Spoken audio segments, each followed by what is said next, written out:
एक नई वीडियो के साथ आज मैं फिर हाजिर हूं। आपका होस्ट दोस्त क्रांति जोशी आपका स्वागत करता हूं मैं आरएम शॉर्ट्स में, जिसमें हम लेके आते हैं दिन भर की स्पेस और डिफेंस न्यूज की टॉप 3 खबरें। तो चलिए जान लेते हैं। अपनी सबसे पहली खबर की बात करेंगे तो वो Su-30 MKI में लगे हुए रशियन जो मिसाइल हैं R-77 उनकी तरफ से आ रही है। अब इन R-77 को चेंज कर दिया जाएगा और हो सकता है 2 साल के भीतर इनको चेंज कर दिया जाए और इनकी जगह इजरायली डर्बी मिसाइलें ले लेंगी।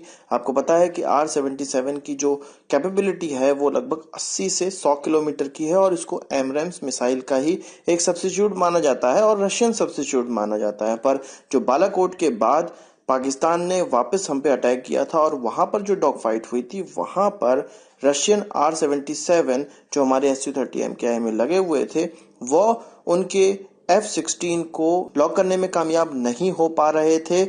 इस कारण से कहा जा रहा है कि इंडियन एयरफोर्स अब ये डिसीजन ले रही है कि इजरायली डर्बी मिसाइलों को अब Su-30 MKI में लगाना स्टार्ट किया जाएगा और इसका आई डर्बी वेरिएंट इस्तेमाल किया जाएगा। इससे पहले हम जानते हैं कि तेजस में भी डर्बी मिसाइल का इस्तेमाल किया जा रहा है। इसके अलावा कई हमारे ऐसे फाइटर जेट हैं जिसमें कि अब रशियन मिसाइलों को हटाकर वेस्टर्न कंट्रीज की जो मिसाइल बनाई जाती है उनका इस्तेमाल किया जाएगा। तो उसी के तहत अब ये R-77 को भी हटाकर हम डर्बी मिसाइलों का इस्तेमाल Su-30 MKI में भी करने लगेंगे। पर यहाँ पर बहुत सी बातें गलत हैं कि R-77 उस समय F-16 टारगेट को लॉक नहीं कर पाया। असल में किसी एयर टू एयर मिसाइल की जो कैपेबिलिटी होती है और वो उसकी मारक क्षमता होती है वो एयरक्राफ्ट के एल्टीट्यूड पे डिपेंड करती है। उस समय हमारा Su-30 MKI लगभग कहा जा रहा है कि 10 से 15,000 फीट की ऊंचाई पर था, पर जो F-16 था वो 35 से 40,000 फीट की ऊंचाई पर था, जिससे कि उनकी मारक क्षमता बढ़ जा रही थी और वो POK से ही यानी कि लाइन ऑफ कंट्रोल क्रॉस किए बिना ही हम पर अटैक कर पा रहे थे। पर हमारे जो एयरक्राफ्ट के मिसाइल्स थे R-77 उनके टारगेट को वो लॉक नहीं कर पा रहे थे। इस केस में अगर हमारे पास एमरेम्स या डर्बी मिसाइल भी होती तो भी हम पाकिस्तानी F-16 को लॉक नहीं कर पाते क्योंकि हमारे एल्टीट्यूड में डिफरेंस था। इसके अलावा क्लोज डॉग फाइट में हमारे R-73 ने, जो कि हमारे विंग कमांडर अभिनंदन के मिग में लगा हुआ था, उसने F-16 को मार के गिराया था। यह उनकी बेहतरीन काबिलियत को दर्शाता है, उस मिसाइल की भी काबिलियत को दर्शाता है और हमारे विंग कमांडर की भी काबिलियत को दर्शाता है।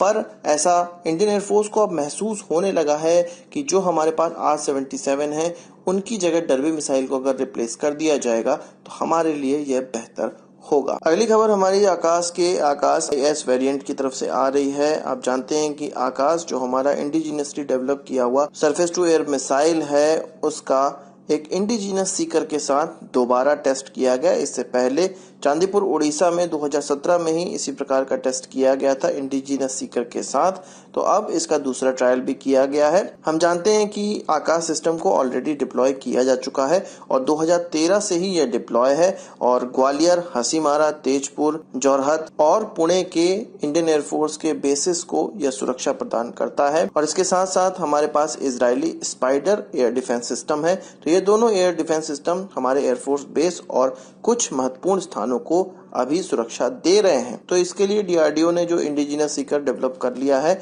उसी के अब नेक्स्ट लेवल के ट्रायल हो रहे हैं और आगे आने वाले समय में हमारे पास जो इस प्रकार के मिसाइलें इस्तेमाल की जाएंगी वो इंडिजिनस सीकर के साथ की जाएंगी, जो कि पुराने सीकर से बहुत बेहतरीन माने जा रहे हैं। अभी कुछ दिनों पहले यह खबर निकल कर आई थी कि भारतीय सरकार ने, या डिफेंस मिनिस्ट्री आप कह सकते हैं, हमारी जो डिफेंस PSUs हैं उनके लिए कुछ नए अनाउंसमेंट किए हैं और उसके द्वारा जो हमारा एक्सपोर्ट है वो बढ़ने वाला है और इसके बाद और एक्सपोर्ट के लिए 2025 तक कुछ 35,000 करोड़ रुपए का एनुअल टारगेट बनाया गया है, जो कि अभी 4,000 करोड़ रुपए के लगभग का है। तो मिनिस्ट्री ऑफ डिफेंस ये चाहती है कि PSUs जो डिफेंस PSUs हैं वो एक्सपोर्ट करते समय किसी भी गलत तरीकों का इस्तेमाल ना करे, क्योंकि विदेशों में एक्सपोर्ट करने के लिए हमें किसी बिचौलियों का इस्तेमाल करना पड़ता है और वो बिचौलिए कहीं कोई गलत तरीकों का इस्तेमाल ना कर रहे हों, जिसके कारण हमारी कंपनियां ब्लैकलिस्ट हो सकती हैं विदेशों में और इसके अलावा